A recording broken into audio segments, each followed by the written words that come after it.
Olá pessoal, tudo bem com vocês? Professor Marcel Guimarães voltando, né? Você volta mais uma vez daquele seu intervalo em que você comeu agora, tomou 1 litro, né? Um balde daquele milkshake de ovo maltine do Bob's, né? Que você, quando você pede aquilo, né? Gordo é uma merda, né? E eu me incluo nesse grupo, porque você vai num lanchonete da vida, aí o treco que é pequeno, ele é, sei lá, R$ 10. O outro, que é de 500 ml, é 12. E o gigante, que é de 700 ml, é 12,50 ou R$ 13. Aí você fala, pô, eu não vou pagar 10 no pequeno. Esse é o raciocínio de gordo clássico, né? Que pede a pizza grande só para ele, que toma um balde, aí você toma aquele balde de milkshake, 700 ml. Aquilo, a hora que você coloca aquele canudo, que tinha que ser um cano de PVC, o negócio está... É uma pedra, é um concreto lá, mas você fica ali até tomar tudo e você fala, não precisava ter tomado tudo, óbvio que não, mas né, a economia, né, processual ali te permite comprar o de 700 ml. Então você tomou aquele, né, singelo milkshake, né, de ovo maltine e volta agora, né, vamos começar, né, rapidamente aqui. Claro que a gente não vai esgotar os assuntos, entrar nos detalhes, mas vamos fazer uma introdução ao orçamento público no Brasil, dar uma visão geral das 3 leis, do PPA, da LDO e da LOA, a Lei Orçamentária Anual. Então existem 3 tipos de leis orçamentárias, PPA, LDO e LOA. E a Constituição define que essas leis são de iniciativa do Poder Executivo. Então são leis de iniciativa do Poder Executivo que estabelecerão o plano plurianual, as diretrizes orçamentárias, a Lei de Diretrizes Orçamentárias e os orçamentos anuais, né, que são as leis orçamentárias anuais. Então, as leis orçamentárias são PPA, LDO e LOA, né, a lei orçamentária anual dividida em 3 suborçamentos, o orçamento fiscal, o de investimentos e o orçamento da Seguridade Social. Tá? Então, é assim que é dividida a lei orçamentária anual. Pessoal, as leis são de iniciativa do Poder Executivo. Os créditos adicionais, que depois a gente vê que são leis que alteram o orçamento vigente, tá? Elas também são leis ordinárias. Então são leis ordinárias que todo ano serão feitas, exceto o PPA, que é uma vez a cada 4 anos, mas todo ano tem LDO e LOA. O Poder Executivo elabora um projeto de lei no Ministério do Planejamento, na SOF, Secretaria de Orçamento Federal, ou na Secretaria de Planejamento Estratégico, né, que faz o PPA, manda isso para o Congresso Nacional, que tem prazos, né, para discutir, votar e aprovar, pode alterar, né, por meio de emendas parlamentares essas alterações, e depois que isso é aprovado, né, no Congresso, isso vira lei. Vai à sanção ou veto do presidente, mas vira uma lei, que é a Lei Orçamentária Anual, ou a Lei de Diretrizes Orçamentárias, ou a Lei do PPA. Né, são 3 instrumentos de planejamento. Então a iniciativa é do Executivo, mas o Legislativo pode alterar isso, e depois o Executivo vai fazer a execução daquele orçamento, para depois o Legislativo fazer a avaliação e o controle. Tá? Mas as leis são de iniciativa do Executivo. Questão de prova. A competência para o envio ao Congresso Nacional do projeto de plano plurianual, projeto de lei, né, de plano plurianual, é exclusiva dos chefes dos poderes Executivo, Legislativo e Judiciário. Bom, a competência de envio, né, para o Congresso Nacional do projeto de lei, de qualquer lei orçamentária, PPA, LDO, LOA e crédito adicional, ele está dizendo que é exclusiva dos chefes do Executivo, Legislativo e Judiciário. Errado, né? A gente sabe que a lei é de iniciativa do Executivo. Ah, mas no orçamento você não tem dotações para o Legislativo e para o Judiciário? Tem. Mas o Executivo é que elabora essa peça orçamentária e, evidentemente, no processo de elaboração, ele consulta o Legislativo e o Judiciário para saber, né, do que eles estão precisando, quais são os recursos, né, as despesas que eles pretendem fazer para aquele exercício financeiro. Eu pretendo fazer um concurso para consultor de orçamento, preciso fazer um concurso no Judiciário para técnico judiciário, né, enfim. Mas tudo isso é feito pelo Poder Executivo. A iniciativa da lei orçamentária, qualquer uma delas, e do crédito adicional, a lei é sempre de iniciativa do Poder Executivo. Bom, o nosso planejamento orçamentário ele diz respeito às 3 leis, o PPA, a LDO e a LOA. O plano plurianual, né, embora seja uma lei, né, de forma bem genérica, ele é uma lista com diretrizes, né, objetivos, né, e metas, na forma de programas de governo, para que o governo faça aquilo em 4 anos. Né? Só que a vigência do PPA não coincide com o mandato do presidente, né? Por quê? Então, um presidente X, no seu primeiro ano de governo, ele está sempre executando o PPA do governante anterior. Em tese, é para dar continuidade aos excelentes programas governamentais, para que não chegue alguém e fale, olha, eu estou assumindo aqui essa merda e o outro só fez cagada, né?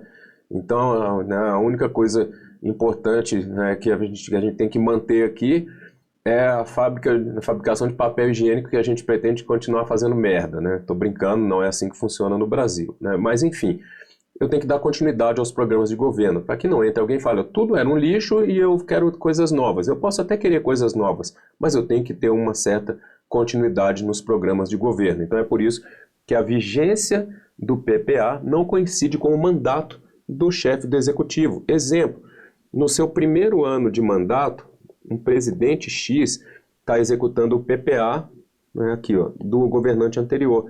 Então, o presidente que entrar em 2027, mesmo que ele seja reeleito, ele vai ter que executar um ano do PPA anterior, que foi feito pelo outro governante. No caso, vamos supor, o PPA 2024-27. Então, quem faz o PPA neste ano aqui, que ele está executando o PPA anterior, ele, no primeiro ano de mandato, ele está elaborando o planejamento para os próximos 4 anos, no plano plurianual, aprova essa lei, e ele vai usar só 3 anos, vai executar 3 anos desse PPA, desses programas, deixando um ano para o próximo governante. Então, a vigência do PPA não coincide com o mandato do presidente da República, ou do governador, ou do prefeito. Então, em 2024, por exemplo, estamos executando a Lei Orçamentária Anual 2024, com receitas previstas e despesas fixadas. Ela foi feita no ano anterior, em 2023. Então, agora em 2024, o que a gente faz? Tem um PPA vigente com os programas, eu vou elaborar as leis orçamentárias para 2025. Então, o Poder Executivo, no primeiro semestre, manda o projeto de lei da LDO, que é votado, discutido, votado e aprovado, entra em vigor, em vigência, né, a partir da hora da sua aprovação, em tese, né, no finalzinho ali do primeiro semestre, no final do primeiro semestre, e aí vai ficar em vigor até o final de 2025, acompanhando a Lei Orçamentária Anual 2025. No segundo semestre de 2024, o Legislativo vota, né, aprova a Lei Orçamentária Anual para 2025, que vai ser executada em 2025. Aí lá em 2025, o que eu tenho que fazer? A LDO 2026 e a LOA 2026, que vai ser executada no outro ano. Aí em 2026, enquanto eu estou executando o meu orçamento de 2026, a minha Lei Orçamentária Anual 2026, eu estou elaborando as peças para 2027. E assim por diante. Tá? Então, é isso que a gente chama de ciclo orçamentário, uma parte dele é elaborar, enquanto eu elaboro a lei, né, para o ano seguinte, eu estou executando a do ano presente, estou me planejando. É isso que não tem fim, depois tem o controle e avaliação, mas esse é o meu planejamento orçamentário, né, PPA, LDO e LOA. A Constituição define que a lei que instituir o Plano Plurianual, o PPA, que vai definir programas do governo, o programa Bolsa Família, o programa Minha Casa Minha Vida, são programas com características ali na lei, né? Mas ela vai estabelecer de uma forma regionalizada 3 pontos importantes: diretrizes, objetivos e metas da administração pública federal para as despesas de capital, né, investimentos, por exemplo, né, construção de escolas, casas populares, né, e outras despesas delas decorrentes para as relativas e para também as despesas relativas a programas de duração continuada, que são programas que duram mais do que um ano. Então, o PPA ele vai definir os programas de governo de uma forma regionalizada. Pode ser pela região geográfica, pode. Pode ser por bacia hidrográfica, pode. A lei que iria definir o que é forma regionalizada é a nova Lei de Finanças Públicas, que não existe. Então, os manuais do PPA é que acabam trazendo, né, essas definições aqui, né, de como será essa forma regionalizada do DOM, diretrizes, objetivos e metas do governo. Então, diretriz, eu quero, né, melhorar a saúde, né, objetivos, eu quero reduzir né, a taxa de mortalidade de uma determinada doença. Na meta, construir 100 mil leitos hospitalares, né? Estou chutando um número aqui, mas eu vou definir despesas de capital, investimentos, inversões financeiras, por exemplo, e outras despesas, né, de manutenção derivadas daquelas ali. Então não adianta só construir o hospital, eu preciso colocar equipamento, eu preciso botar mão de obra de enfermeiro, de médico, comprar medicamento, tudo isso. Então não é só despesa de capital, eu tenho outras delas decorrentes e programas de duração continuada, aqueles que duram mais do que um ano. É uma lei que vai durar 4 anos, né, mas não coincide com o mandato do presidente da República. Beleza? Questão de prova. As metas, objetivos e diretrizes, né? Lembra que a gente decora DOM, diretrizes, objetivos e metas. Ah, ele trocou a ordem, não tem problema. Metas, objetivos e diretrizes da Administração Pública Federal relacionados às despesas de capital e outras delas decorrentes, além das despesas relativas aos programas de duração continuada, devem constar de forma regionalizada na lei que instituir o Plano Plurianual. Aqui é uma maravilha, porque você acabou de ler o artigo, aí você vai, realmente é certo. Gente, fazer a questão, né, logo depois que você leu o conceito, ou fazer a questão com o gabarito na mão, todo mundo é um gênio, né? Então, acertei aqui. Então, cuidado, não estou dizendo que você não tenha que medir o seu desempenho, mas cuidado, né, você tem que ter uma certa lógica no seu estudo para você revisar os conceitos, para você, né, porque não adianta nada ver esse conceito hoje, ficar 2 meses sem estudar isso, você vai confundir, né? Então, a banca, né, principalmente o CESP, o Sebrasp, são bancas cretinas que te perguntam coisas banais de um jeito que você erra. Então é capaz de você errar o seu nome, né? O seu nome é Marcel Guimarães. Aí vem lá. De acordo com o STF, o seu nome é Marcel Guimarães. Você fala, rapaz, será? Será que algum ministro lá definiu que eu não me chamo mais Marcel Guimarães, que eu me chamo, sei lá, Jorge André Arrascaeta, né? Será que mudaram o meu nome e eu não estou sabendo? Aí o seu nome necessariamente é Marcel Guimarães. Você fala, pô, sei lá, eu acho que eu me confundo, eu erro o meu nome, eu necessariamente acho que não. Será que o meu nome, né, não era para ser outra coisa, né, era para ser Horácio, eu não sei, né, Aparício, caramba, eu vou perguntar para meus pais. Então, é uma banca que te pergunta um negócio que você estudou de um jeito que você às vezes erra, mas aqui, né, esse conceito que você acabou de ver, né, questão correta. Lei de diretrizes orçamentárias, né?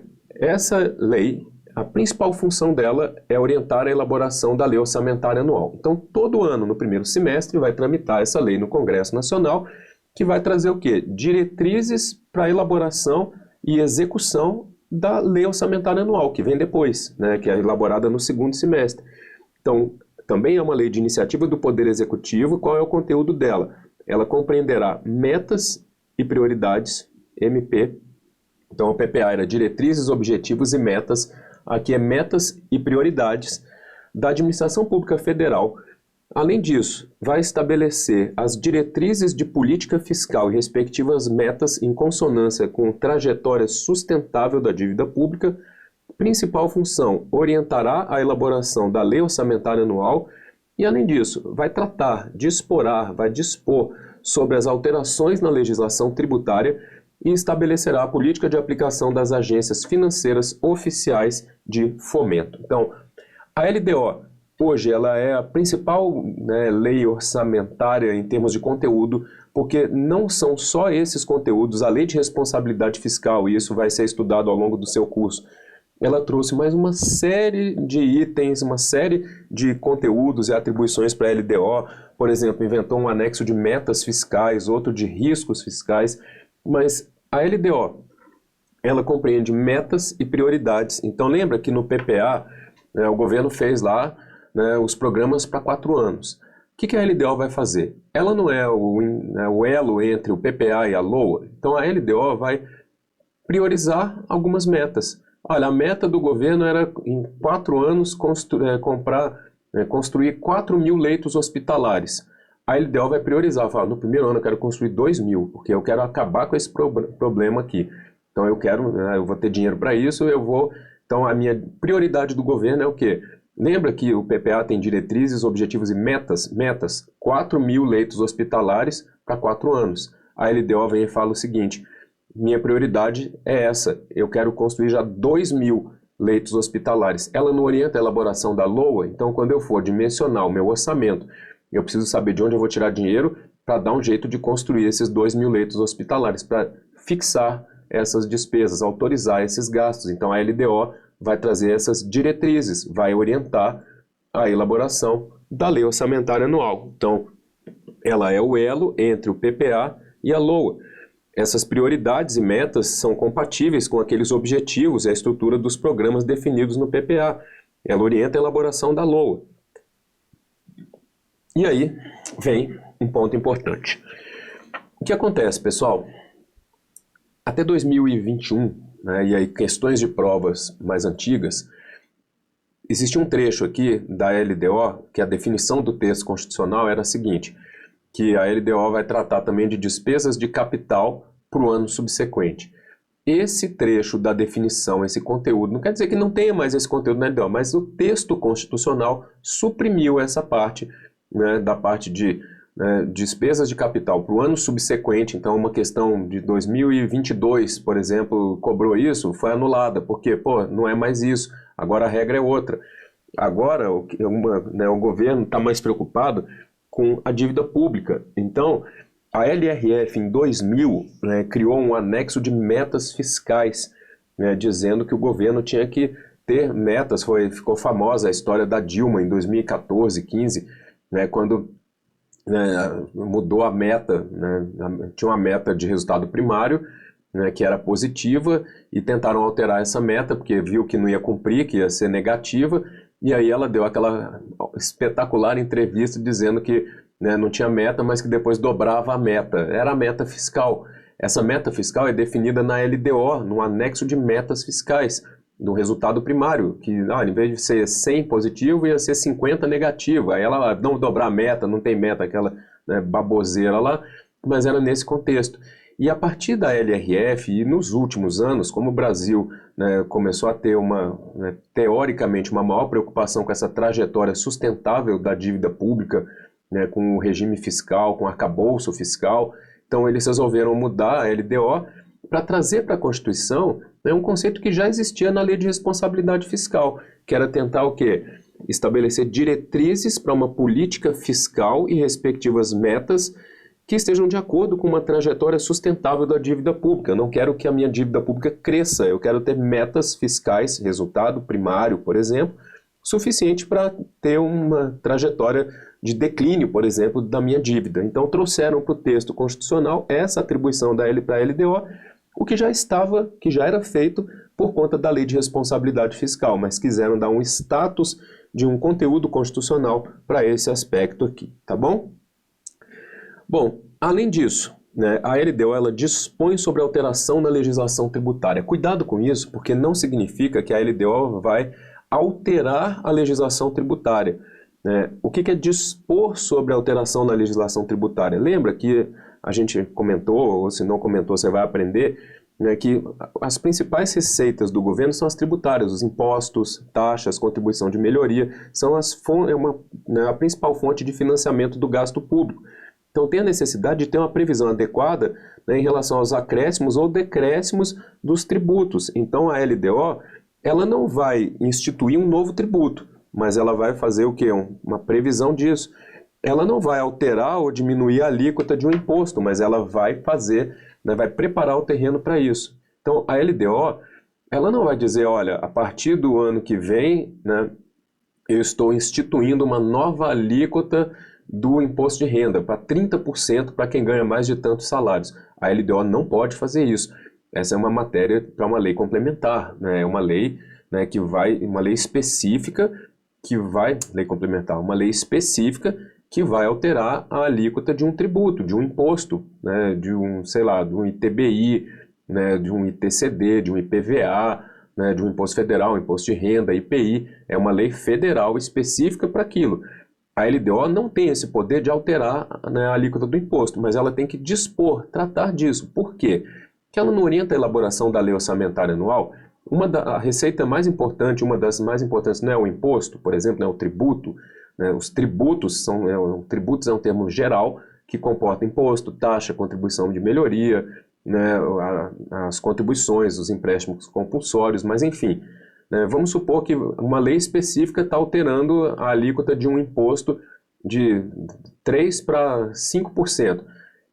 Para o governo, vai ter um aumento da arrecadação. Então, a LDO dispõe sobre isso para dizer, atenção, quando for fazer o orçamento, leve isso em consideração, que a nossa receita será maior na estimativa dela, então, provavelmente, você vai ter que poder gastar mais, porque ela é a lei de diretrizes orçamentárias, ela orienta a elaboração da lei que vem depois, que é a lei orçamentária anual.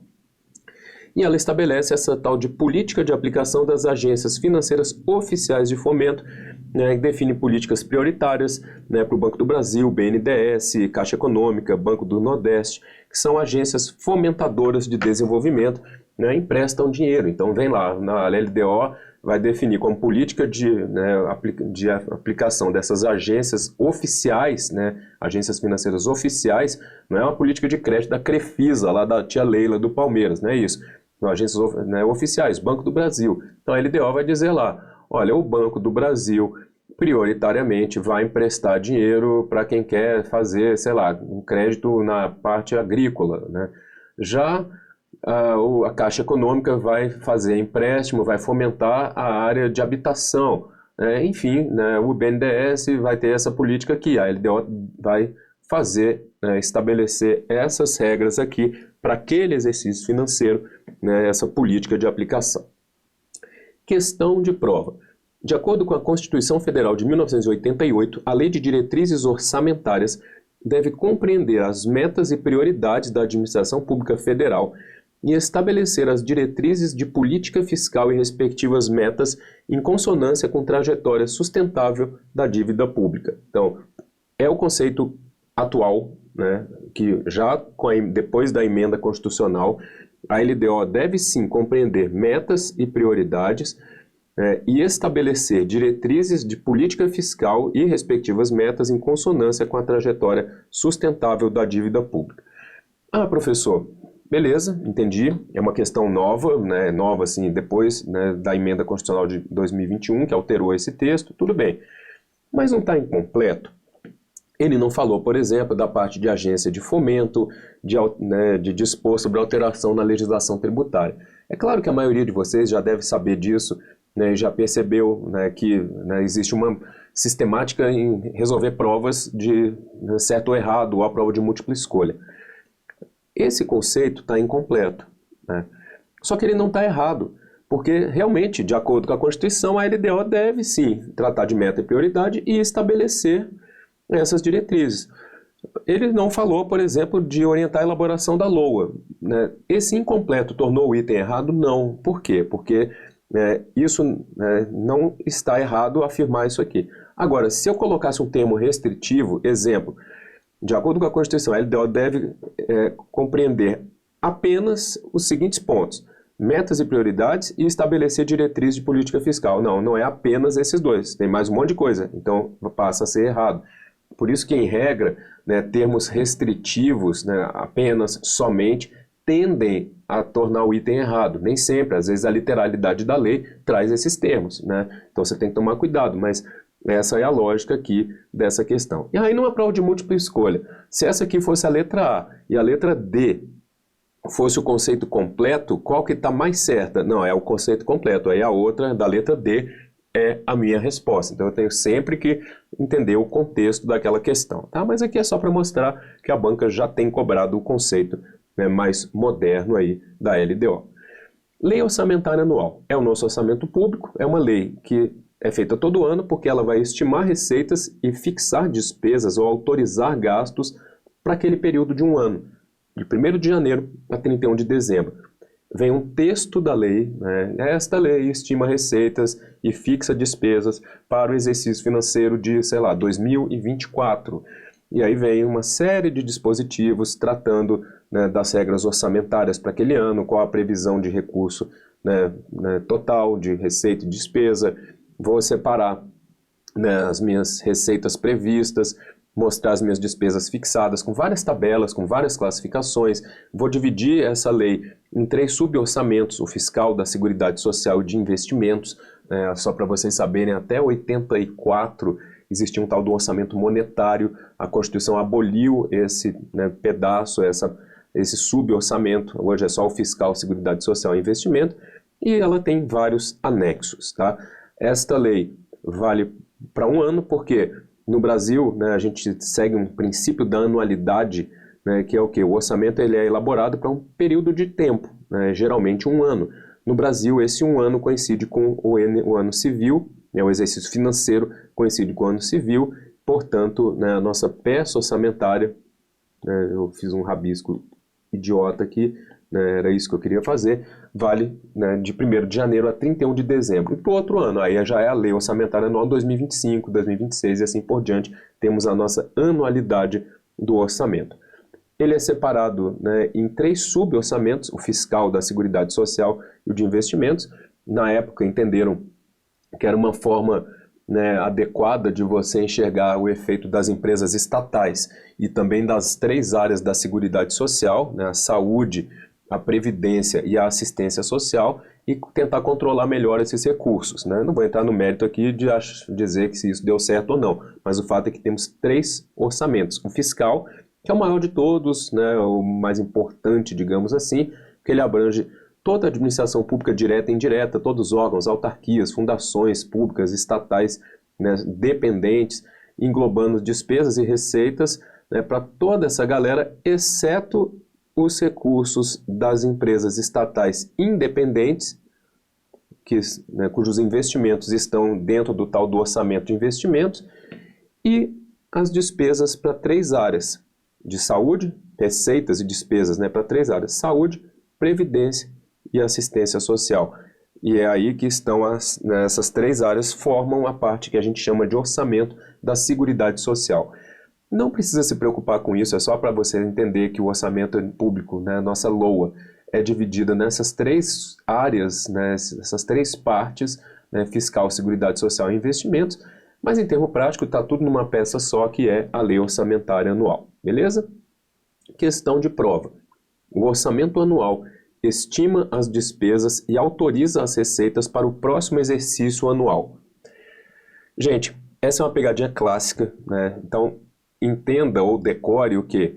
Que a Lei Orçamentária Anual, ela estima o quê? Ela prevê as receitas, é uma estimativa, Não quer dizer que aquilo vai se confirmar, mas ela, a partir dessas receitas estimadas, ela autoriza os gastos ou fixa as despesas. Então, a lei orçamentária, ela estima as despesas, não, estima as receitas e autoriza as despesas para o próximo exercício anual, tá? Essa questão cai sempre em prova, caiu agora, inclusive, no concurso nacional unificado, no CNU, uma questão que trazia justamente essa diferença, que é a lei orçamentária anual, ela prevê receitas e fixa despesas, autoriza gastos, ok? Só para você saber, que, como eu falei ali antes, no orçamento fiscal e no da Seguridade Social, a gente tem despesas de empresas estatais chamadas de dependentes. Existem 2 tipos de empresas estatais, e quando a Constituição foi feita, não tinha isso. Esse conceito veio na Lei de Responsabilidade Fiscal, quando eles definiram o quê? Que existem estatais que são deficitárias do ponto de vista financeiro, que elas não têm recurso próprio suficiente para pagar as despesas operacionais e, portanto, o governo vai ter que sustentar essas estatais, elas são chamadas de dependentes, e as independentes, como a Petrobras, que, eles têm dinheiro pra caramba, muito dinheiro mesmo, e eles têm recursos suficientes para realizar as suas despesas. Então, essa empresa, existem 2 tipos de empresas que a gente pode chamar de controladas, Essas empresas controladas são as empresas estatais, ou empresa pública ou sociedade de economia mista, e elas são chamadas de estatais dependentes ou independentes. E, independentemente do conceito, entenda só a lógica por enquanto, que uma estatal dependente, ela depende do governo para se sustentar, para se operacionalizar, e tem a empresa independente, que não precisa do governo, porque ela, né, vai fazer, né, suas despesas, né, se sustentando com recursos próprios, né? Então vamos lá. O que a LRF definiu? Que a gente tem a empresa controlada, né, que recebe do ente controlador, né, da União, do Estado, do DF ou do município, dinheiro, recurso financeiro, para pagamento das suas despesas operacionais, pessoal, salário dos empregados, custeio em geral ou despesa de capital, sem contar, neste caso da despesa de capital, o recurso que veio do aumento da participação acionária. Tá? Então vamos lá. A estatal dependente, ela vai receber dinheiro, né, do governo para pagamento de pessoal, custeio em geral ou despesa de capital. A estatal independente, não, tá? Por quê? Porque ela tem dinheiro próprio, beleza? Então aqui, né, a gente vai entender o quê? O seguinte, que essa estatal, né, dependente, ela vai receber recursos para pagamento de pessoal, custeio em geral ou de capital. E a estatal independente, ela vai receber dinheiro para quê? Para investimento.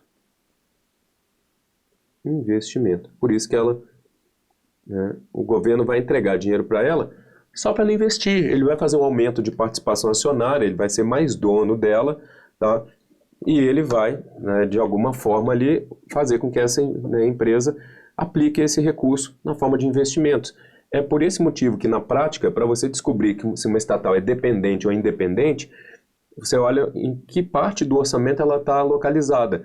Então, se a estatal estiver com despesas que estão no orçamento fiscal da Seguridade Social, então o governo está pagando salário dos empregados públicos daquela estatal. Ela é uma estatal dependente.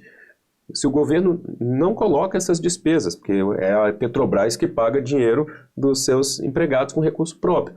Não precisa do governo federal para isso, né? Mas o governo federal vai investir numa nova plataforma petrolífera. Então ele vai botar o dinheiro dessa estatal no orçamento de investimento. Então, na prática, para você descobrir se a estatal é dependente ou independente, você olha o orçamento de investimento. Se tiver lá a estatal, né, constando no orçamento de investimento, ela é independente. Se ela tiver no orçamento fiscal, ela é dependente. Ah, pessoal, uma estatal que no passado era independente, ela pode virar dependente e vice-versa? Pode, né? Ela pode, olha, tá uma porcaria ali, não tem mais recurso próprio, o governo está tendo que tirar dinheiro, né, para sustentar aquela empresa com despesas de custeio e de pessoal. Ela passa a integrar o orçamento fiscal e ela, que antigamente era estatal independente, passa a ser uma estatal dependente. Então, é nesse orçamento aqui, na lei orçamentária anual, que se descobre isso. Qual é o custo de ser uma estatal dependente? Tem que se submeter às regras da lei de responsabilidade fiscal, estão sujeitos ao teto do STF, o teto remuneratório.